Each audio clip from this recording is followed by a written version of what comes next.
kadangan kita malam ini saya mau menjawab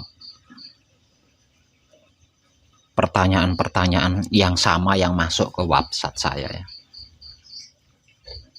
Dan panjenengan bisa mengambil hikmah dari jawaban atas pertanyaan-pertanyaan yang masuk ke saya.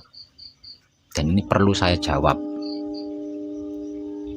karena terlalu banyak WhatsApp-nya terlalu banyak dan intinya sama, intinya itu pertanyaannya sama.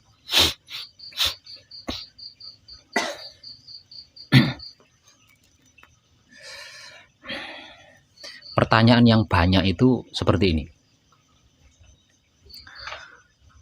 Pak Web, kenapa sih kok tidak mau dipanggil guru? Padahal Pak Web layak untuk dipanggil guru dan saya tidak keberatan untuk memanggil Pak Web itu guru. Tetapi kenapa Pak Web kok menolak untuk dipanggil guru? Tidak mau dipanggil guru. Padahal kami ingin sekali memanggil Pak Web itu dengan sangat hormat, yaitu guru. Karena memang dalam kenyataannya Pak Web adalah guru saya. Pak Web malah lebih memilih dan menyukai dipanggil Pak Web, yang kalau diperpanjang artinya adalah wong edan bagu. Dan itu menurut saya saru untuk memanggil Pak Web seperti itu, saru lah, wong Pak Web itu guru. Masa saya panggil wong edan? Wah, ini banyak sekali yang bertanya seperti ini.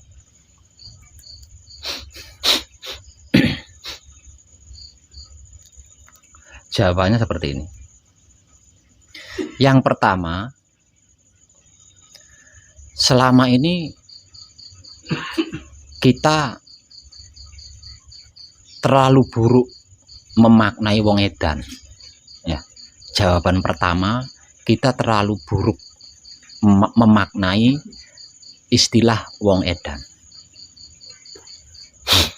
Wong itu kan bahasa Jawa ya. Wong itu artinya orang atau manusia.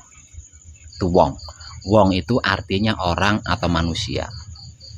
Sedangkan edan ini bermakna merdeka atau bebas.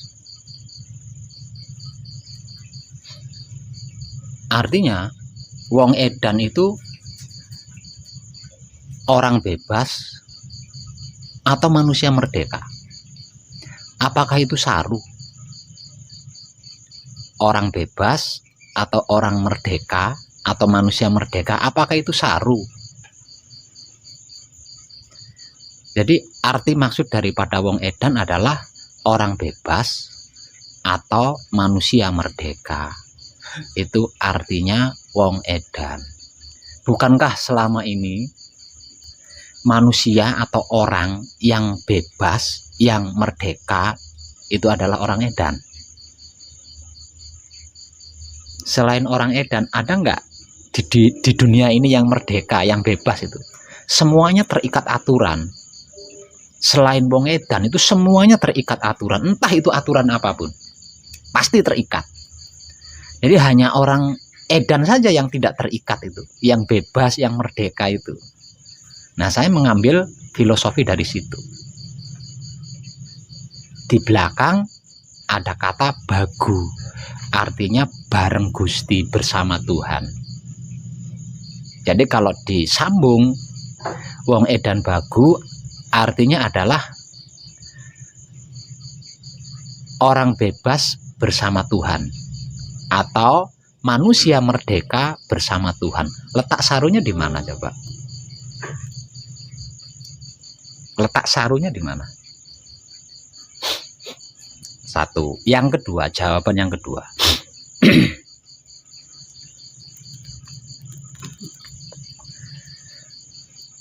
Di dalam laku spiritual, hakikat apapun loh ini ya.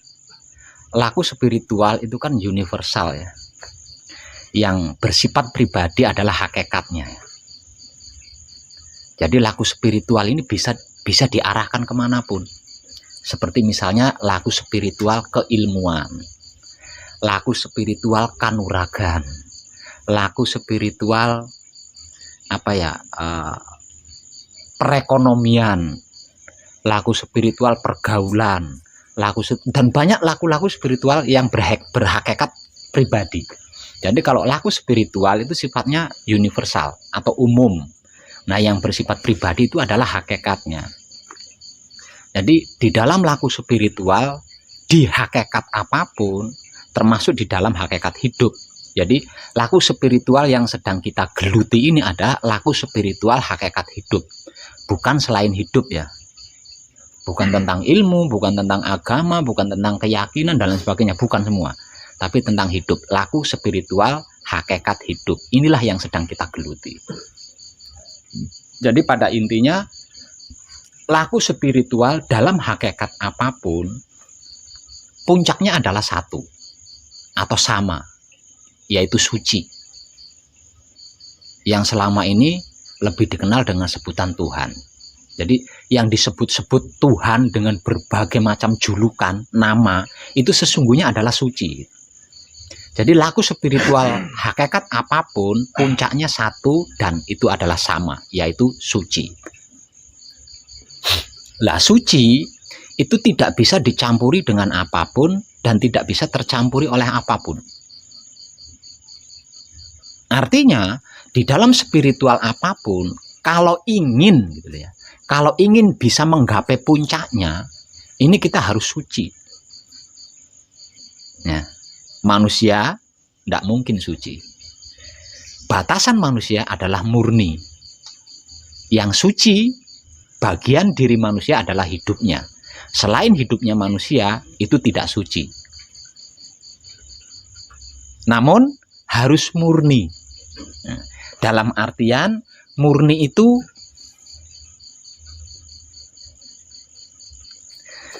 bahasa sederhananya apa ya? Gini, murni itu tidak tercampuri, tidak tercampuri. Nah, murni itu tidak tercampuri.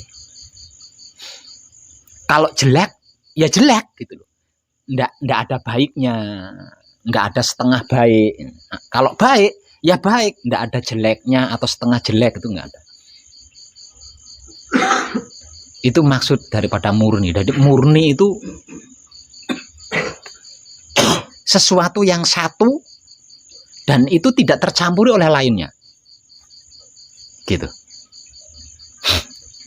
Nah, ini mirip-mirip dengan suci. Mirip-mirip dengan suci, tapi suci lebih tinggi ya. Suci itu lebih tinggi dari murni. Karena murni itu ada pada makhluk, sedangkan suci itu ada pada Tuhan. Jadi suci itu lebih tinggi daripada murni. Suci sudah pasti murni, murni belum tentu suci. Perbedaan antara murni dengan suci adalah di situ. Lah, murni ini sesungguhnya bersifat universal, sama juga dengan suci. Gitu. Sama juga dengan suci. Saya ngambil contoh sesuatu yang menjijikkan, katakanlah. Menurut persepsi kita, maaf, tai ayam itu kan kotor ya. Bahkan di dalam bentuk ibadah, tai ayam itu bisa dikatakan najis, ya. Namun, ketika tai ayam ini baru keluar dari pantatnya ayam, belum menyentuh tanah, tai ayam ini masih murni. Tai ayam ini masih suci. Tapi namun kalau tai ayam ini sudah menempel tanah, artinya kan sudah tercampur tanah tuh. Ya, sudah tercampur, maka dia sudah tidak bisa disebut murni atau suci lagi.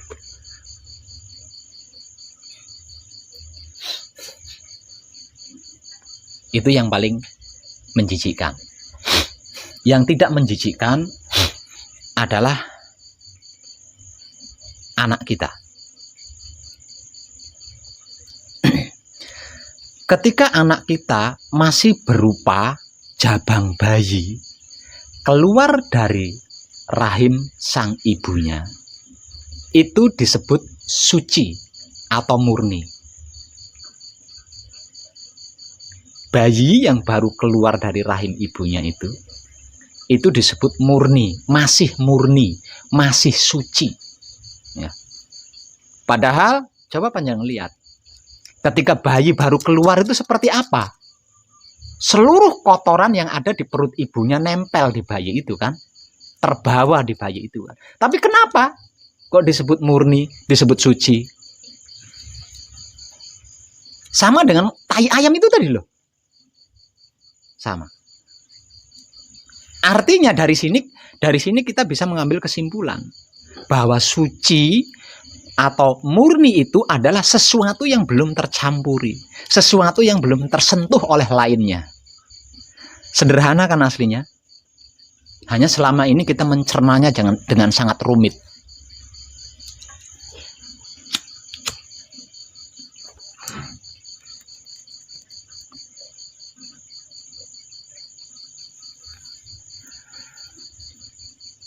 Nah, untuk bisa mencapai suci, apapun itu harus suci.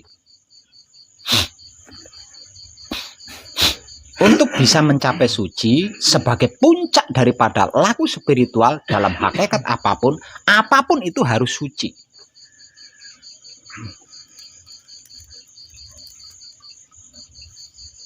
Maka bagian diri manusia yang suci hanyalah hidupnya. Selain hidupnya manusia tidak suci. Hanya murni. Itu pun jika dilakukan. Kalau tidak dilakukan, tidak murni. Nah, untuk bisa mencapai suci, berarti yang harus mencapai kan hidup kita nih. Karena selain hidup kita, tidak ada yang suci. Jadi untuk bisa mencapai suci, yang bisa mencapai suci hanyalah hidup kita. Apapun itu. Apapun itu. Nah, kalau disederhanakan bahasanya, berarti siapapun dia untuk bisa mencapai suci, agar supaya bisa mencapai suci, berarti dia harus telanjang. Seperti ketika baru lahir. Tidak boleh dan tidak bisa membawa apapun. Dengan membawa sesuatu, tidak bisa mencapai suci. Sampai di suci nggak bisa, membawa sesuatu itu nggak bisa. Untuk bisa mencapai suci, hidup kita harus telanjang bulat. Tanpa apapun. Tanpa ilmu, tanpa harta benda, tanpa urusan duniawi, tanpa titel, tanpa latar belakang, tanpa apapun, termasuk penyebutan guru. Ini harus dilepaskan semuanya. Termasuk penyebutan guru. Dilepaskan semuanya. Tidak ada yang bisa ikut, tidak ada yang boleh ikut serta. Baru bisa mencapai suci. Kalau tidak, ya tidak bisa. Karena suci tidak bisa dicampuri dengan apapun, tidak bisa tercampuri oleh apapun.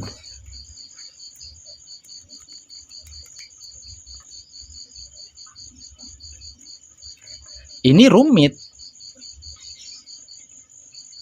Ini rumit.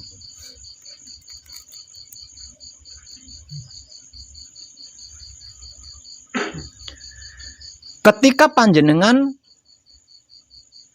berhasil mencapai puncak gembleng atau mencapai puncak manekung, dan saya menemani perjalanan spiritual panjenengan untuk menggapai suci.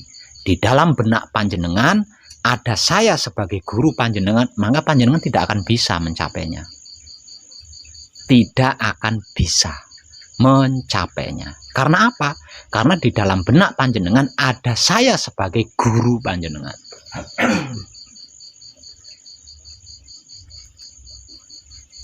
Nah, ini akan menjadi kesulitan panjenengan.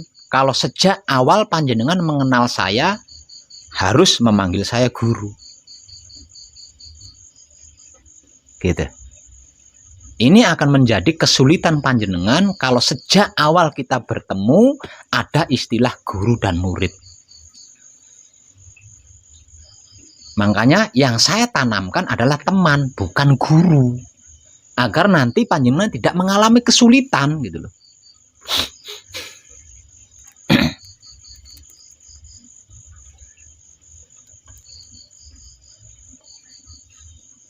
Jadi pencapaian tersulit, bahkan bisa dikatakan mustahil, adalah pencapaian suci. Ini di dalam laku spiritual berhakikat apapun. Ini paling sulit. Paling sulit. Bahkan ada salah satu nabi yang berkata, tidak akan ada guru yang rela dilampaui oleh muridnya. Ada nabi yang salah satu nabi sampai berkata seperti itu. Ini sebagai penggambaran bahwa mencapai suci itu tidak gampang gitu loh, tidak gampang. Nah, ini apa namanya? Kelakuan di dalam kehidupan yang menurut saya nggak tepat. Dan saya sedang berusaha merubah ketidaktepatan ini. Tidak tepatnya di mana? Seperti ini.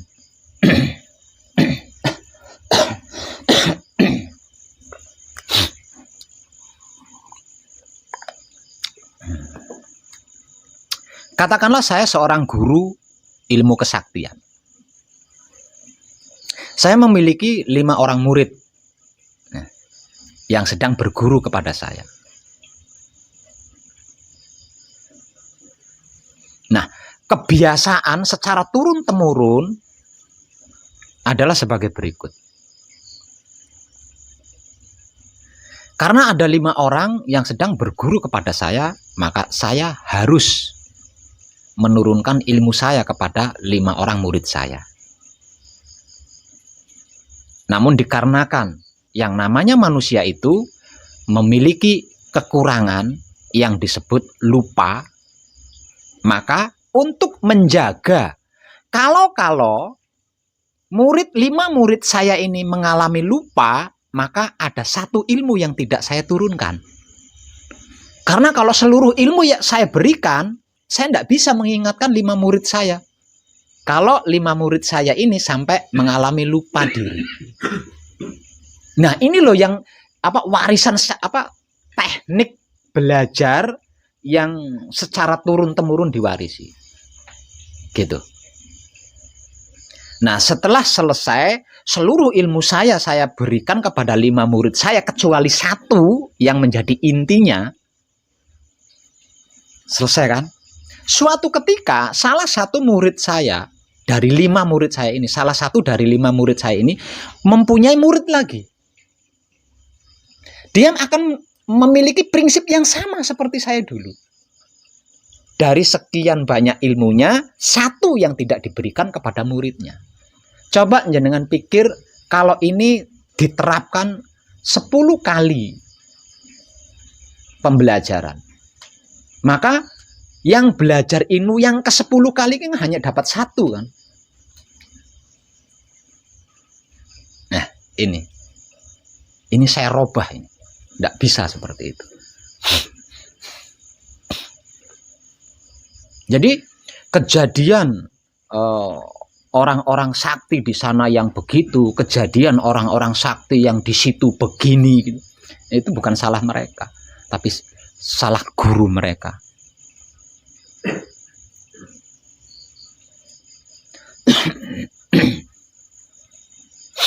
Nah, ini sistem seperti ini harus tidak ada. Sistem seperti ini harus tidak ada. Karena menurut pengetahuan saya, tidak ada bagi seorang guru gitu. Bagi seorang guru itu tidak ada kebahagiaan selain menyaksikan muridnya itu berhasil. Bagi seorang guru tidak ada sesuatu yang membahagiakan selain melihat atau menyaksikan muridnya itu berhasil. Jadi bukan takut tersaing Apalagi takut nanti kalau muridnya lupa, tidak bisa mengingatkan. Berarti kalau sistem ini diterapkan, berarti sama halnya guru itu tidak percaya sama muridnya. Nah, kalau gurunya tidak percaya sama muridnya, kapan muridnya bisa dewasa?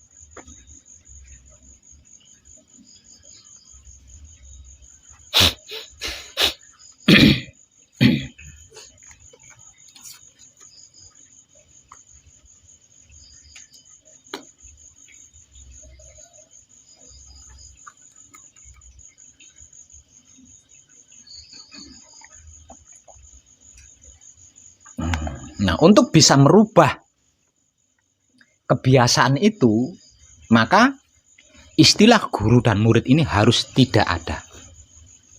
Diganti dengan teman. Teman seperjalanan laku spiritual. Hanya teman kan, hanya jalinan teman kan bisa saling akrab.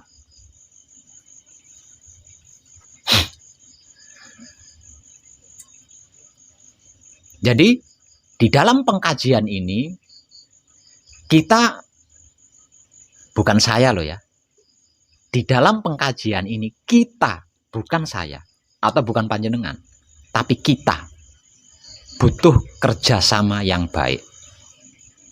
Ya, butuh kerjasama yang baik. Jika tidak terjalin kerjasama yang baik, panjenengan akan mengalami kesulitan, saya pun akan mengalami kesulitan. Karena apa? Karena tujuan kita adalah suci.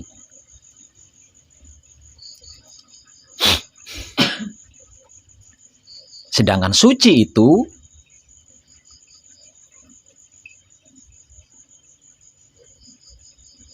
bersifat universal, namun tidak bisa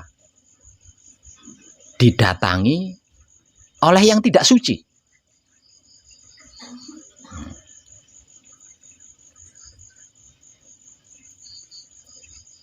Artinya, bukan cuma manusia hidup, bukan cuma kita yang bisa mencapai suci.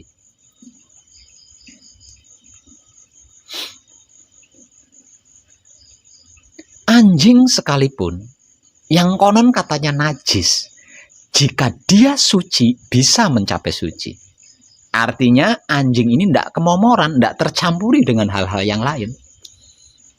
Bahkan tai ayam, jika dia tidak tercampuri oleh hal-hal yang lain, tai ayam pun bisa mencapai suci.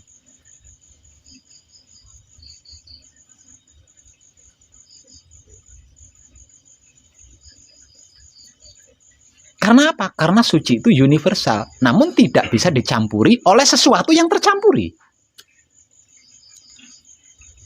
Manusia sekalipun, jika tidak suci, tidak bisa mendatangi suci, masuk ke dalam suci, tidak bisa.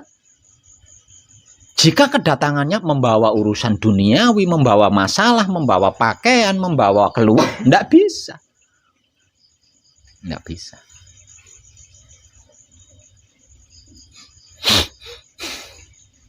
Lah, di dalam pencapaian inilah semuanya, segalanya, bahkan seluruhnya harus kita lepas. Termasuk istilah guru dan murid.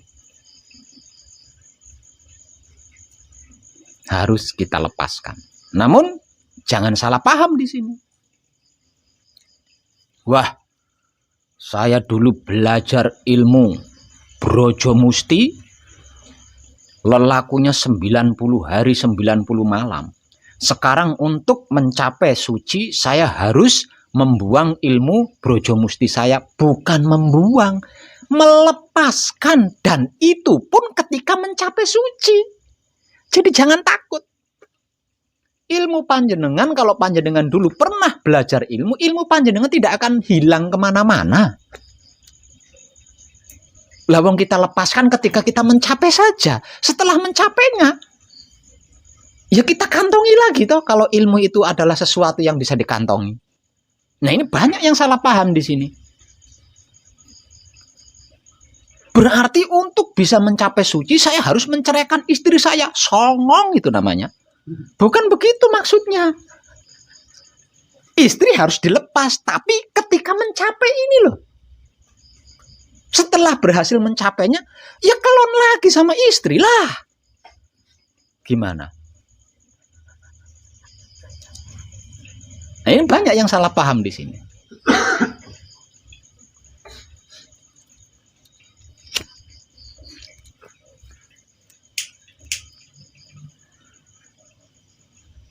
Coba panjenengan renungkan. Apa yang terjadi ketika ada orang kedatangan ajal, namun dia tidak mau berpisah sama istrinya, tidak mau berpisah sama anaknya, tidak mau meninggalkan harta bendanya. Apa yang terjadi kepada orang yang sedang kedatangan ajal itu? Itu sebagai penggambaran. Pasti tersiksa. Karena ndak rela kan. Takut istrinya dikawin orang lain lagi. Takut harta bendanya nanti jadi milik orang lagi. Pasti proses kematiannya tersiksa. Nah ini sama. Ketika seseorang itu mencapai suci, dalam keadaan tidak telanjang, sama.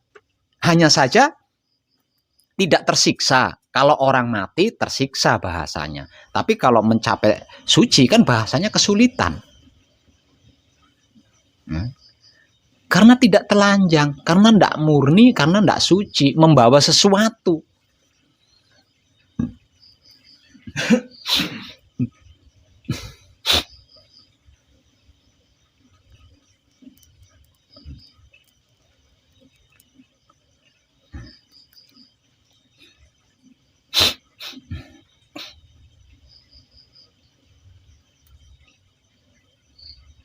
Apa sih pentingnya mencapai suci? Nah, ini pertanyaan berikutnya kan. Apa sih pentingnya mencapai suci? Selagi seseorang itu belum mencapai suci, maka selama itu dia apapun yang dia lakukan itu bukan kelakuannya. Apapun yang dia perbuat itu bukan perannya, melainkan kelakuan orang lain atau perannya orang lain yang kita tiru. Selagi dia belum mencapai suci.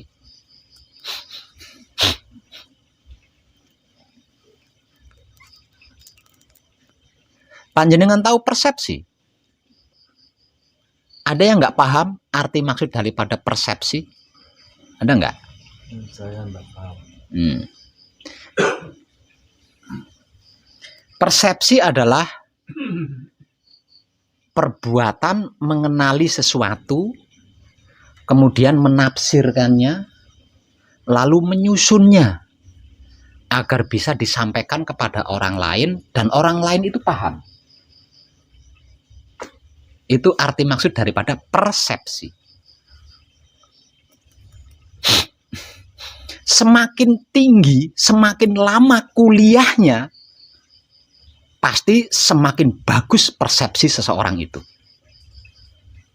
Nah, semakin lama kuliahnya, semakin tinggi perguruannya, maka semakin bagus persepsi seseorang itu. Nah, selama ini mayoritas orang pada umumnya ini tertarik dengan persepsi ini.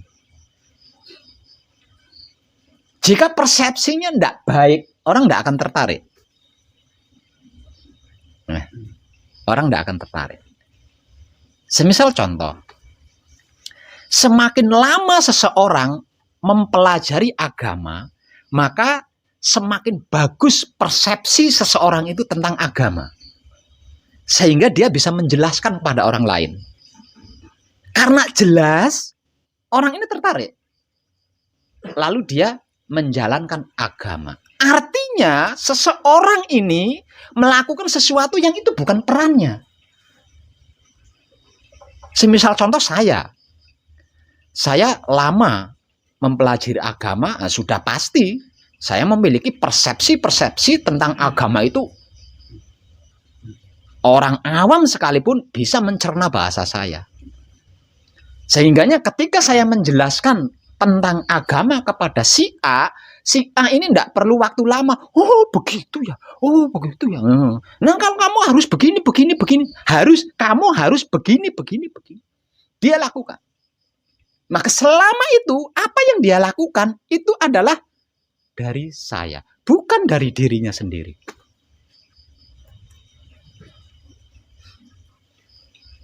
Mayoritas pada umumnya orang selama ini melakukan persepsi. Dan persepsi itu bukan persepsinya sendiri, persepsinya orang lain. Sehingganya tidak punya pendirian, tidak punya pedoman. Karena apa? Karena melakukan kelakuannya orang lain.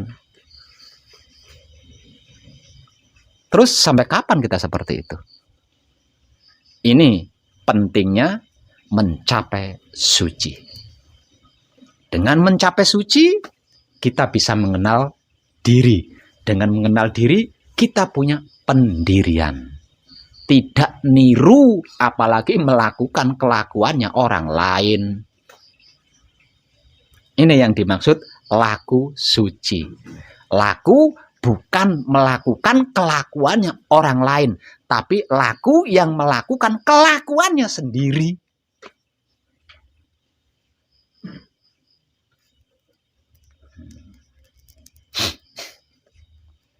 Nah, ini hampir semua orang melakukan persepsi ini. Apapun yang dilakukan itu hanya sebatas persepsi. Itu pun persepsinya orang lain. Makanya mayoritas orang pada umumnya bingung. Sebab apa? Sebab semakin lama kuliahnya, semakin tinggi sekolahnya, persepsinya semakin baik, semakin bagus. Mendapatkan persepsi bagus di sini. Di sana ada yang lebih lama sekolahnya, ada yang lebih tinggi sekolahnya, artinya persepsinya kan lebih bagus. Tertarik ke sana. Di sana ada lagi. Sampai kapan kita seperti itu?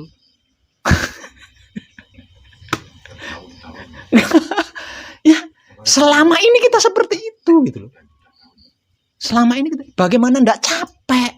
Bagaimana ndak bingung? Gitu. Bagaimana tidak capek, bagaimana tidak bingung. Maka setiap persepsi ini baik, setiap persepsi ini bagus karena adalah penerjemahan dan penyusunan tentang sesuatu kan. Apa itu buruk? Kan enggak sih? Nah kalau buruk, enggak mungkin orang tertarik. Jadi tentang apapun itu bergantung dari seberapa lama kita belajar dan seberapa jauh kita melangkah berspiritual. Semakin lama kita belajar, semakin jauh kita melangkah spiritual, semakin bagus persepsinya.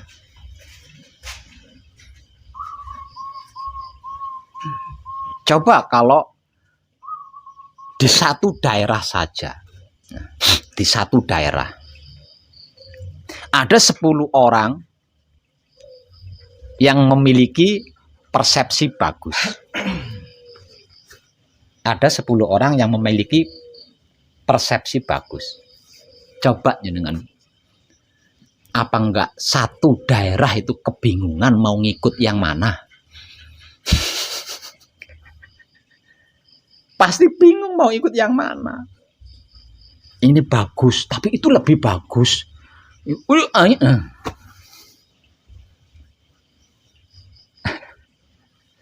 Makanya leluhur kita zaman dulu meninggalkan sebuah kata-kata bijak, sebaik-baiknya guru adalah guru sejatinya sendiri atau hidupnya sendiri.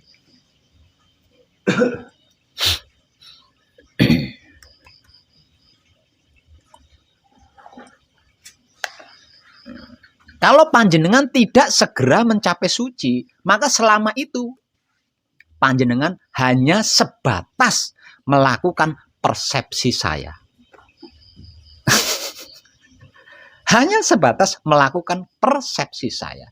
Dan sebagus sebaik apapun persepsi saya, itu belum tentu baik, belum tentu bagus bagi hidup panjenengan.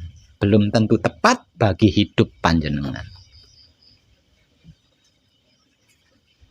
Nah, kalau panjenengan belum mencapai suci, nanti di luar sana ada yang bisa memberikan penjelasan lebih jelas dari saya, panjenengan tertarik ping ke sana. Itu. Dan ini lama, kita berkecimpung di sini itu lama. Kita bergelut di bagian ini lama.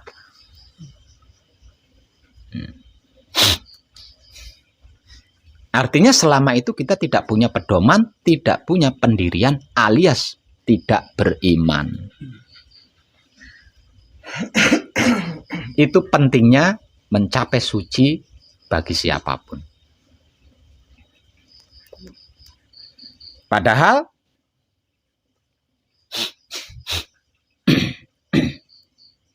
memang sesungguhnya guru itu nggak ada. Sesungguhnya guru itu nggak ada. Saya nggak ngambil contoh yang lain. Saya mencontohkan diri saya sendiri. Saya ngambil sampel kepada diri saya sendiri. Bahwasanya apa yang sedang kita kaji bersama dan apa yang sedang kita praktekkan bersama, ini kan tentang wahyu panca gaib dan sifat-sikapnya wahyu panca gaib itu sendiri, yaitu wahyu pancalaku atau iman. Yang tak lain dan tak bukan adalah sedulur papat kalimo pancernya kita sendiri kan.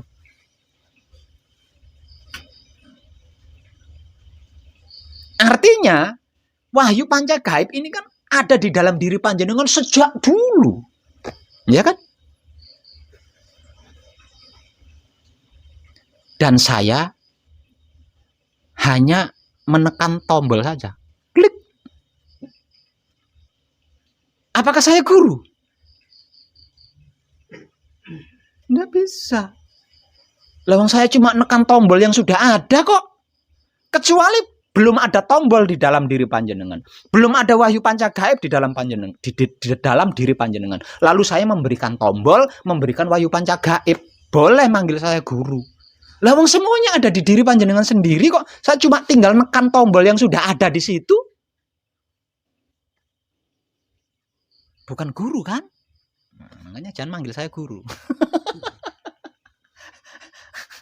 Lawang semuanya ada di dalam diri panjenengan kok. Sudah ada di dalam diri panjenengan sejak awal. Ya? Hanya saja belum aktif karena tombolnya panjenengan tidak bisa nekan tombol kan gitu. Karena panjenengan tidak bisa menekan saklarnya, makanya nggak aktif-aktif. Padahal sudah ada sejak awal itu.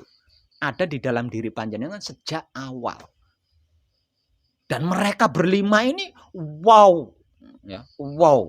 Kalau dibilang cerdas, wow cerdasnya dari sukma atau jiwa saja, wow ini sudah luar biasa karena mereka berempat kan esensi kesaktian Tuhan kan.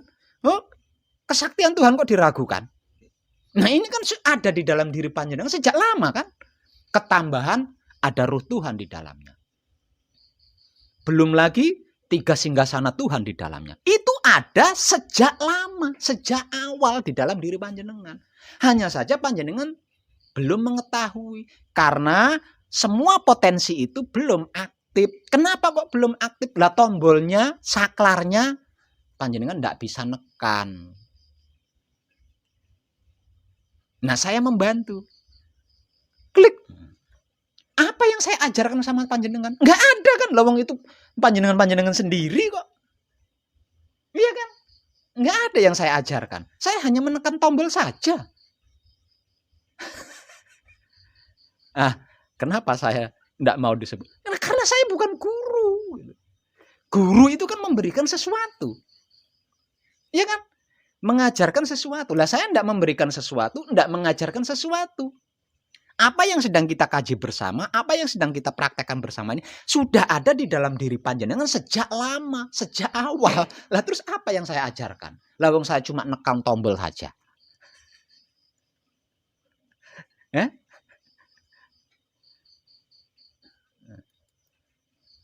Itu dia.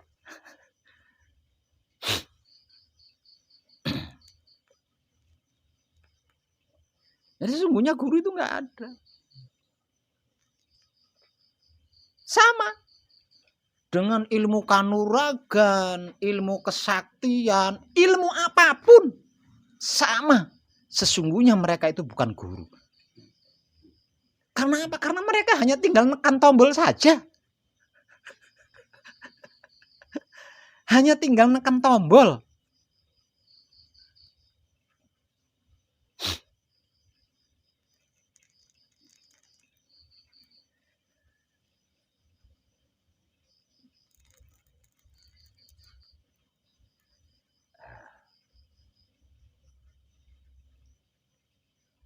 Dan jangan lupa, apapun itu dilepas.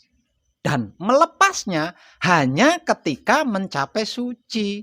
Setelah selesai mencapai suci, ya dipakai lagi lah.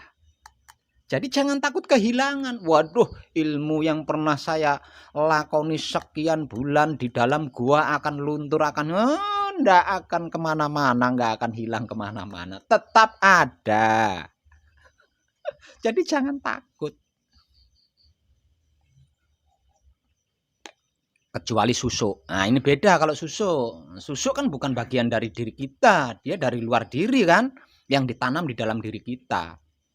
Ya, karena kita sedang laku murni, laku suci, apapun bentuk susuk itu akan keluar.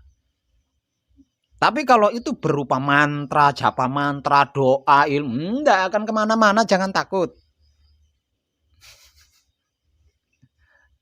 Jangan takut kehilangan. Harta benda enggak akan kemana-mana. Istri nggak akan kemana-mana. Lebong melepasnya ketika mencapai suci saja. Setelah selesai mencapai suci, ya kembali lagi manusia.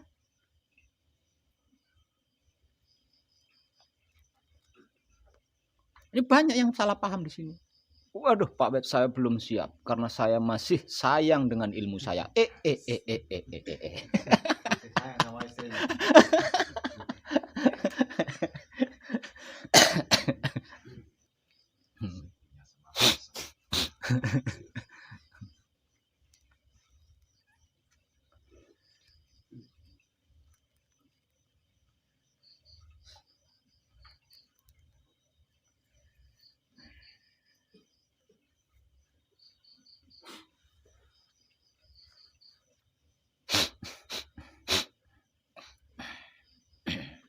Jadi terutama adalah jati diri sejatinya pribadi kita sebagai manusia hidup di dunia ini.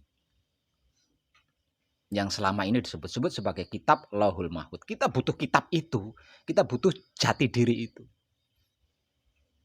Karena sebelum kita memegang kitab itu, sebelum kita mengenal jati diri kita, maka selama itu apapun yang kita lakukan itu bukan kelakuan kita. Niru semua. Niru semua. Apapun itu.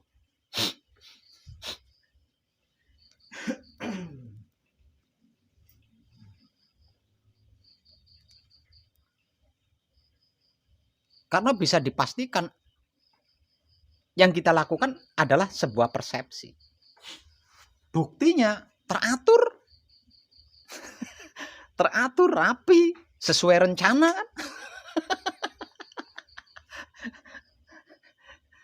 Padahal ujung-ujungnya gagal juga tuh. Kita berpersepsi sebaik mungkin, tapi aduh, ternyata cuma nyenggol. Saya sudah puasa 7 hari 7 malam di kuburan lagi. Kurang 1 angka. Nah itu.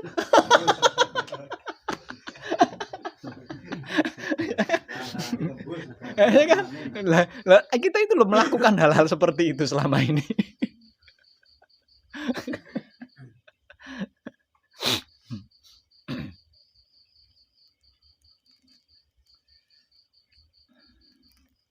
Agar kita bisa melakukan persepsi kita sendiri, maka kita harus mengenal diri atau mencapai suci.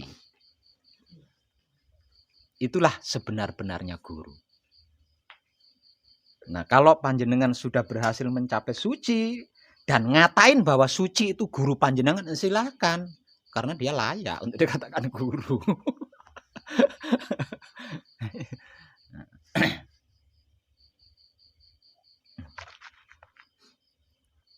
Kalau sesama manusia enggak bisa. Sesama manusia enggak bisa.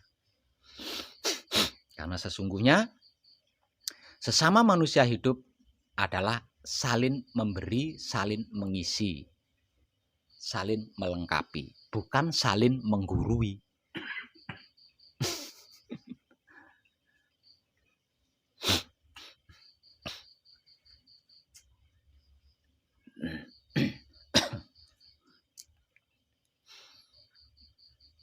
Itu tadi bahan yang saya ambil dari pertanyaan yang banyak dan sering sampai ke WhatsApp saya, namun selama itu saya tidak pernah menanggapi pertanyaan-pertanyaan itu.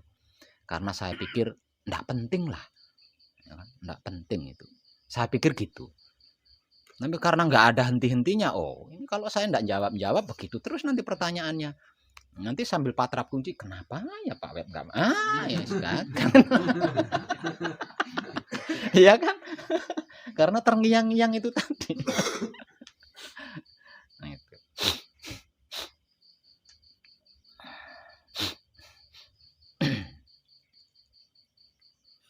Selebihnya mungkin di antara panjenengan punya ungkapan atau punya pertanyaan, saya persilahkan waktunya untuk mengungkapnya atau untuk bertanya tentang sesuatu yang belum panjenengan mengerti, yang belum panjenengan ketahui, yang belum panjenengan pahami tentang apa yang dilakukan di dalam gembleng ini atau di dalam manekung ini. Monggo, barangkali ada yang punya pertanyaan.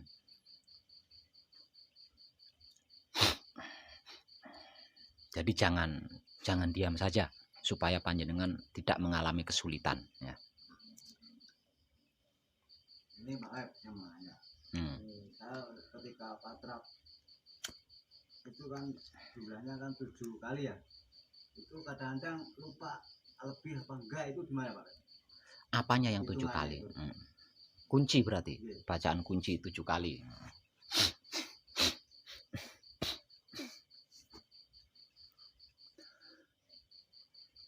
Kadang kan kita fokusnya kadang fokus dari bicara kita, kadang nggak fokus dari hitungannya itu. Itu perkara teknik saja. Agar supaya kita tidak terganggu oleh lupa atau ingat, gunakan teknik. Ketika membaca, bacaan kunci pertama tekan ibu jari, bacaan kunci kedua tekan telunjuk jari, bacaan kunci ketiga tekan jari tengah. Itu tekniknya agar supaya panjenengan tidak dihantui ingat atau tidak ingat.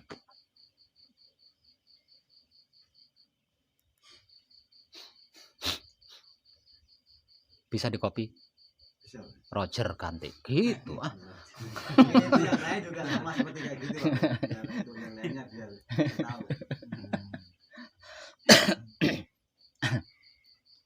Lah kalau begitu berarti patrap kunci dan membaca kunci kita menggunakan angan-angan dong. Lah memang iya. Nah kalau tidak menggunakan angan-angan, kalau tidak menggunakan pikiran, bagaimana mungkin bisa patrap kunci, bagaimana mungkin bisa hafal bacaannya? Emang iya. Palunggo, kunci, paweling, micil, semuanya itu pikiran. Nah katanya Pak Wet suruh diam. Diam itu ketika bersamadi, bukan patrap, bukan baca kunci.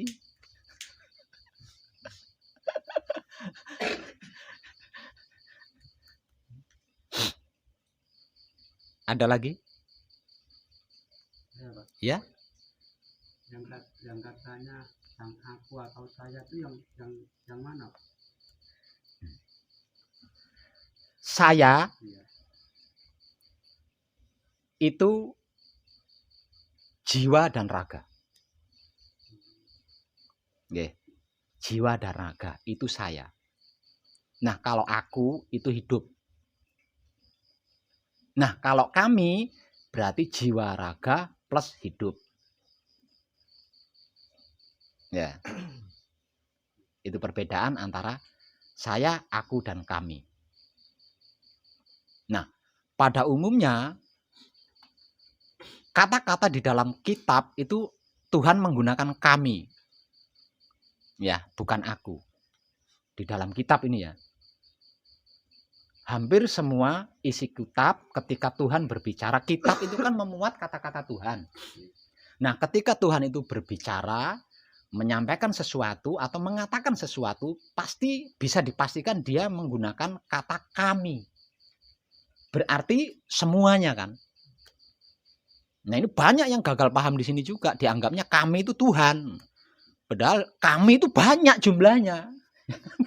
Kami itu banyak.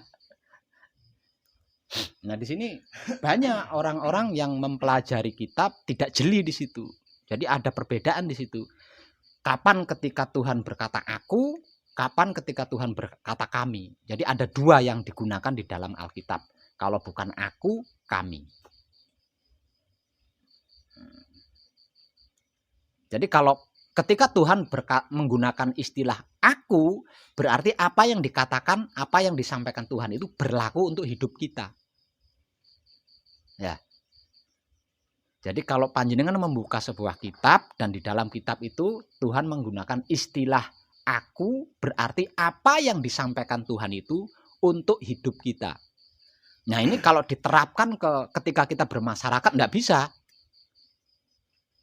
Karena itu diperuntukkan untuk hidup kita. Nah, kalau ketika Tuhan menggunakan istilah kami, nah ini bisa. Digunakan bermasyarakat bisa, digunakan untuk pribadi juga bisa. Karena kami, istilah kami ini menyeluruh. Oke.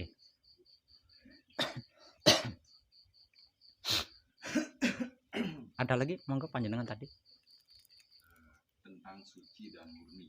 Iya. Mohon dikoreksi apabila saya salah menangkap.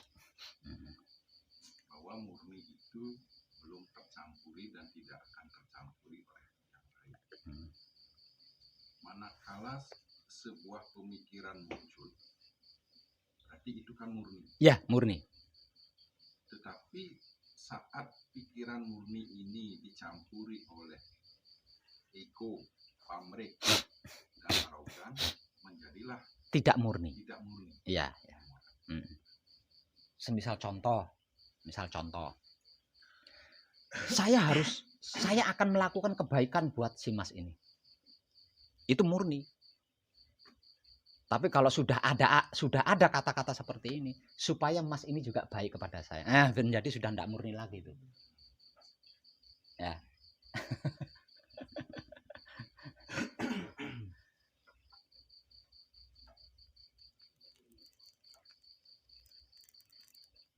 Ada lagi? Monggo, jangan diam saja supaya panjenengan tidak mengalami kesulitan. Sekiranya apa yang belum dimengerti, belum dipahami, ditanyakan.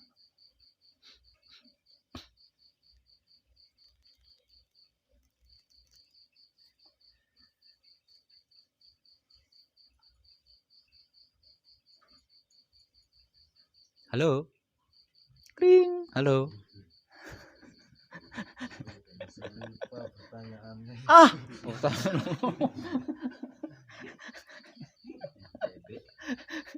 bertanya dengan yang aku tadi, Bang. Ah. Karena di dalam tubuh kita kan ada di dua unsur, Ya. antara hidup atau nafsu. Nah, di situ kan di wadahnya kan hanya satu. Jadi kebingungan saya kan di situ. Jadi yang aku itu yang sebenarnya itu yang menjadi satu tadi, Pak. Bukan nafsu ya. Sukma atau jiwa atau 4 anasir, bukan nafsu, nggih. Jadi di dalam tubuh kita ini ada 2. Sukma atau jiwa dan hidup. Nggih. Istilahnya kan ada 2, ada yang menyebutnya jiwa, ada yang menyebutnya sukma, ada juga yang menyebutnya 4 anasir. Padahal satu podo itu sama gitu loh. Supaya tidak bingung saya menggunakan satu istilah saja. Di dalam tubuh kita ini ada 2, jiwa dan hidup. Yeah. Lah saya itu adalah jiwa dan raga ini. Kalau aku itu hidup. Saged paham? Paham. Nggih. Nggih. Penasaran itu. Nggih. Nah, orang yang mengerti itu tidak asal menggunakan istilah aku ini, tidak asal.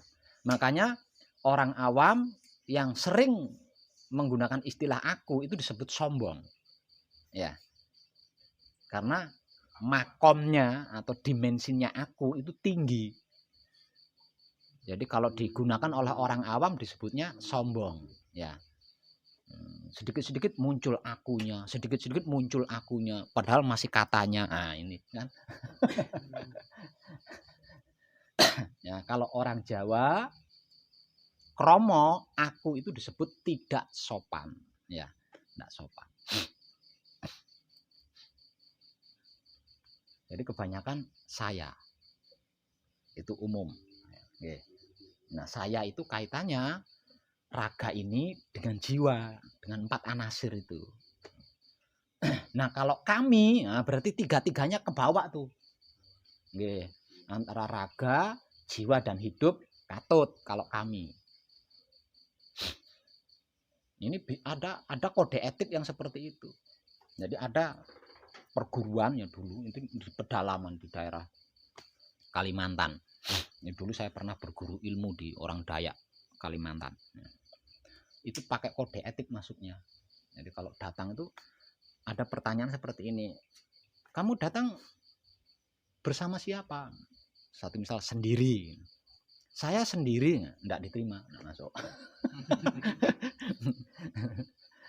Jadi harus kami, kami sendiri. Berarti raga, jiwa dan hidup tersertakan di situ. Nah, itu baru diterima masuk. Ada yang seperti itu.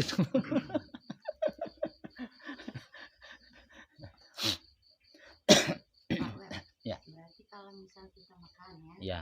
Nah, itu kan maksudnya kalau saya bergunalah bagi hidupku atau hidup saya bagusnya. Bagi kehidupan. Nah iya, kalau bagi hidup panjenengan sudah pasti berguna. Nah, maksudnya bagi kehidupan nggak usah ditambah saya atau aku nggak usah. Bisa ditambah tapi gunakan kami.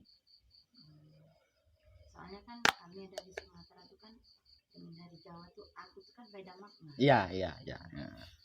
Namun sesungguhnya sama intinya. Makanya mayoritas doa, ini doa ya, kita berbicara doa, pasti menggunakan kami kan.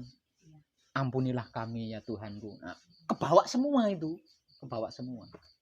Ya, 3 itu kebawa semua. Kami mohon lancarkanlah rezeki kami ya itu. Berarti kebawa semua itu. Ya, hidup kebawa semua. Nah, kalau saya, aku itu individu ya. Jadi terpisah-pisah.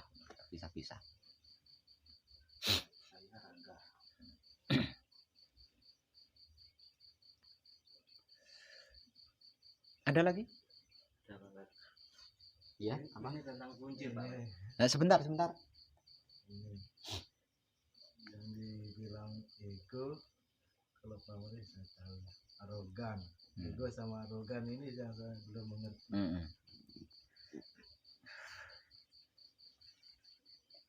Ego itu tidak mau disalahkan. Ya. Ego itu harus.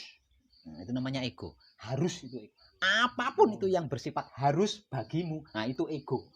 Benar sendiri. Ya, nah, itu pokoknya harus. Kalau tidak, nah itu ego.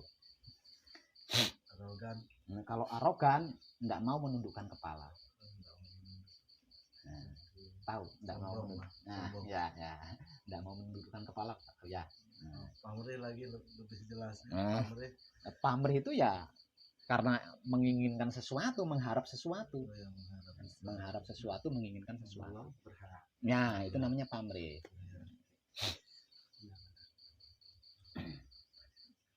Ada lagi?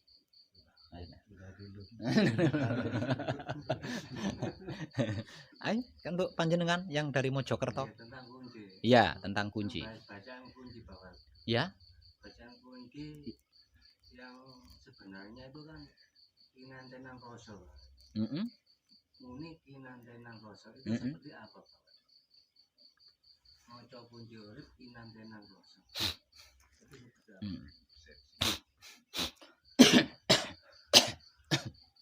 Kunci kuwi dudu uni ning sing mahanani uni. Ya. Kunci itu bukan bunyi, tapi yang memiliki bunyi. Kunci itu bukan Gusti ingkang Maha Suci kula nyuwun bukan. Kunci itu kumpul nunggal suci. Ya. Jadi jangan salah paham nggih. Kunci itu kumpul nunggal suci. Jadi ketika jiwa raga hidup kita manunggal, lah itu kunci. Dan itu hanya bisa dinyatakan ketika kita dalam kesadaran. Kalau tidak dalam kesadaran atau belum dalam kesadaran, ya tidak bisa merasakan kenyataan dari kemanunggalan itu. Maksudnya seperti itu.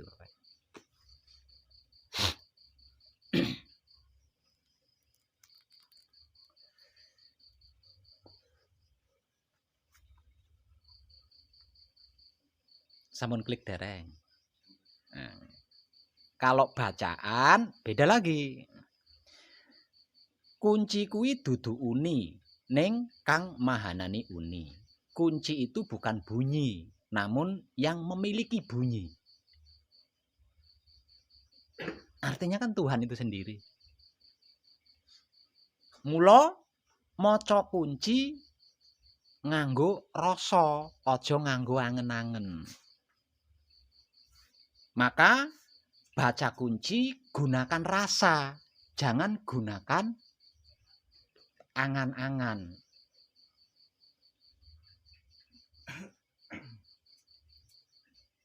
Maksud mboten jenengan. Ketika kita membaca kunci, bacaan kunci yang pertama saya kasih tanda ibu jari. Nah, ini kan kita merasakan kan? Kita merasakan. Jadi kalau tidak menggunakan teknik, berarti kita membaca kunci itu dengan angan-angan. Makanya lupa. Ini tadi udah 7 kali apa belum? Namanya udah angan-angan. Supaya mantep, lebihin dikit 1 Problemnya kata-kata. Nah, iya seperti itu. Dilebihin 1. Ya, supaya bisa dirasakan, gunakan teknik. Ya. Gunakan Saya teknik. sering mulainya dari Ya sama saja lah, sama saja. dan berbalik lagi gitu kan. Sama saja. Yang penting kita bisa merasakan bacaan-bacaan itu tadi. Saged paham? Nggih. Ada lagi?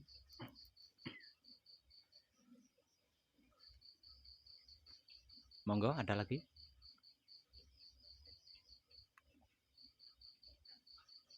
Kalau untuk yang di video saya mau tanyakan jawab. Boleh. Itu kan ada video Pak Web yang berjudul 7 Sabda Hidup. Terus sabda yang ke-6 Pak Web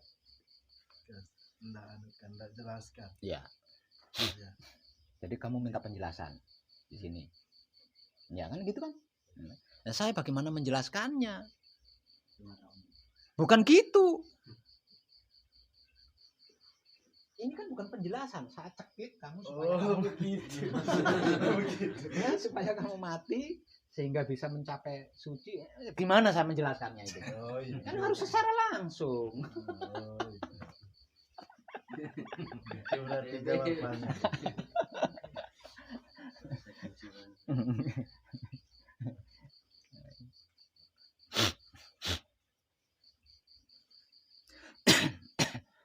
Nah, kalau dari jarak jauh, ya hanya ada satu caranya. Apa itu? Disantet kan?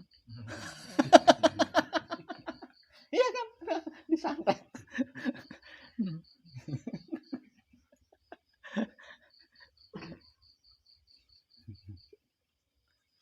Ada lagi?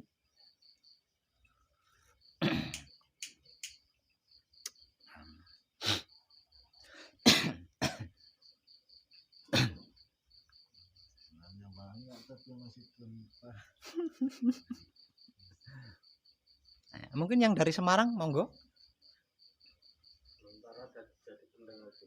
Sementara jadi pendengar.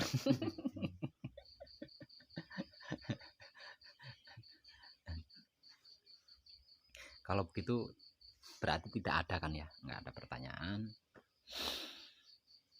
Motivasi dari saya, bersemangat dan berhati-hatilah di dalam manekung. Tercerahkan kita semua dan terima kasih nggih.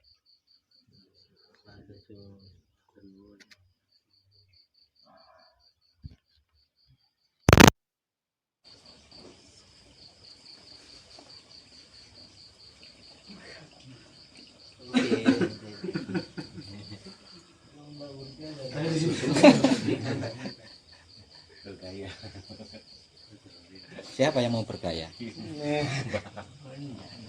Enggak. Dia udah capek action itu.